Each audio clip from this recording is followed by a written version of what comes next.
Okay, so we're now looking at the answers for population dynamics. The first question was done really quite well, looking at this illustration showing what's happening to the population in Ontario in Canada.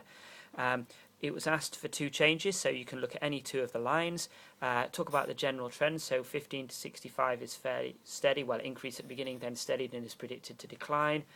0 to 14 gradually going down and then evening off, and 65s and over is going up over time. You got the points for saying about the trend. You need to make sure you specifically said which line you were talking about.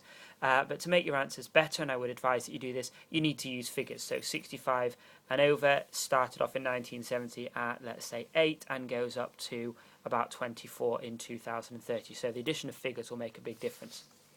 If we look at the next question, this was quite a difficult question, asking about skills tests and how they're used to limit the number of migrants allowed into a country. The reason for skills tests and what they are, essentially, first of all, so what they are, skills tests are when people have to come in and they have to show a level of competency in a specific area. The reason that they do that is so that there's actually a legitimate way to say that, yes, you can come in, or no, you can't. The idea being that we only want skilled people in this country because we want them to be putting into the economy rather than taking out of the economy.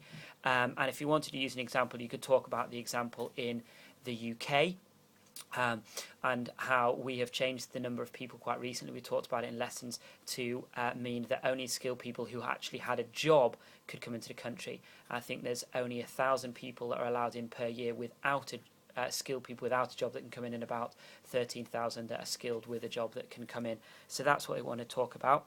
The next question asking about how population rates are slowed down. There's a lot more that you can talk about this. So you could talk about how some countries, e.g. China, which has got a huge amount of the world's population, has introduced a one-child policy, so that's reducing population. In developing countries, you can say, give an example of India, population is starting to, although India is not the best example because actually population is not falling massively, but in developing countries, as they become more developed, people need less children because they don't need the children to work because they've got more income and they've got better social services. So that's one reason. Also, increase in medical care for babies means that less children are dying, so families are less likely to have more children.